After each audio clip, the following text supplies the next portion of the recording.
social media, the TV, films, all of those voices trying to get into your head and tell you kind of what to do. And like finding truth in all of that.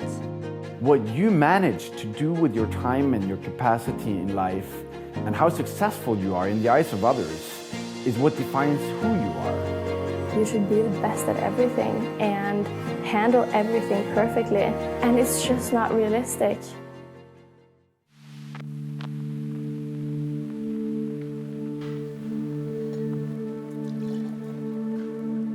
My name is Elida. I'm 17. I go to second year of secondary school and I live in Oslo with my family. My whole kindergarten, elementary school, and middle school, I was pretty much the only Christian student. I realized that people were different and people had different views on their lives and different values. I felt like so alone.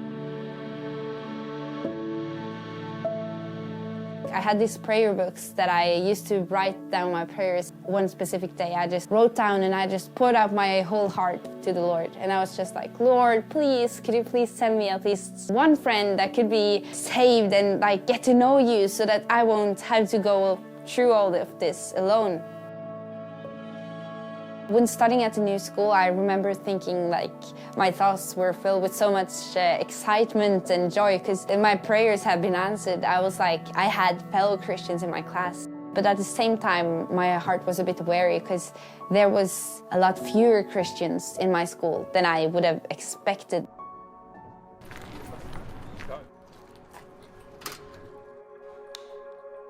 I work at Laget. I work with creating communities at schools. My job is a lot about talking to people and helping them out with issues that they have and kind of like solving problems to solutions, but also kind of like setting the direction. A lot of time we encounter individuals who are in schools and they don't know a single Christian. And for them, we always try to walk alongside them and make them take that first bold step of making their faith known. Passivity is a really big problem. Being Christian, it just becomes like secondary or becomes this extra thing. Then it's easy to pick on and it's easy to hide and easy to lose. The hardest part as being an open Christian was the part of being like misunderstood, both from teachers and fellow students, and the feeling that people didn't understand my kind of urgency and my deep longing to spend time with the Lord. It was just like maybe some people mocking me and that people didn't know Jesus.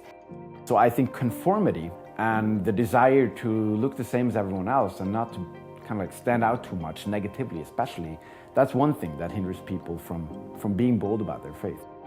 I believe it's not necessarily easy to be openly Christian at your school if you're not doing it together with people, but that's what we're supposed to do.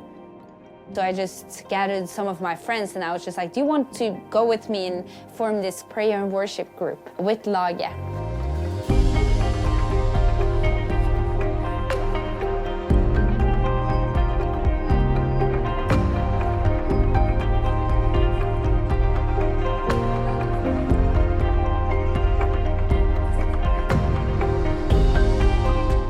We are beginning to see like the small drops of revival at our school. Now it's like more and more people.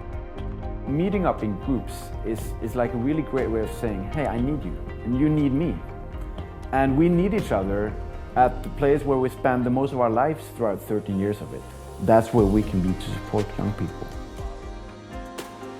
I want more people to be wholehearted disciples of Jesus, and that includes school. Letting everybody know that you're a Christian and opening up the Christian lifestyle. Also being invited by your peers, seeing that they live different life. It can be so attractive and it's really important work that we do. It has been so important to me to have a Christian group at my school.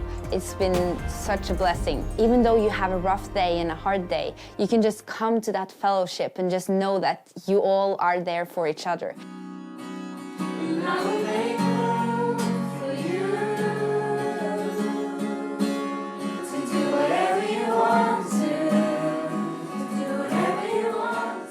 Sometimes changes that happens within a person, in the heart particularly, or mind, it happens slowly over time.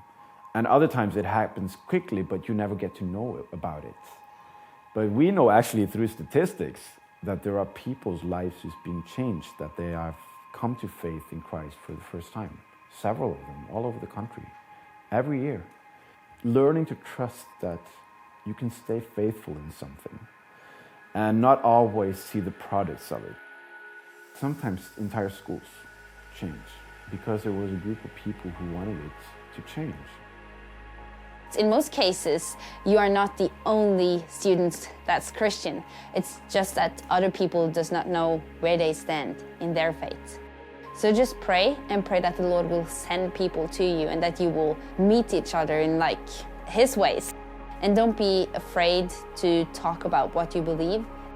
God is with you in that, and He's going to bless your desire to find community, and He's going to protect you in that as well. But you need to actually take the step out and make yourself vulnerable and be like, hey, I'm Christian, who wants to meet up? And maybe you just find one other person, and that's enough. I mean, because that's how it grows, that's how it starts. There is no fear in love. The perfect love drives out all fear. Tune into God's love and let it inspire you to be bold about your faith. Just go for it. You are not limited by your age or by your status of going to school. The Lord can use you just as much in your school as He can do in a future job, or even as an evangelist. He can use you so much where you are right now in life.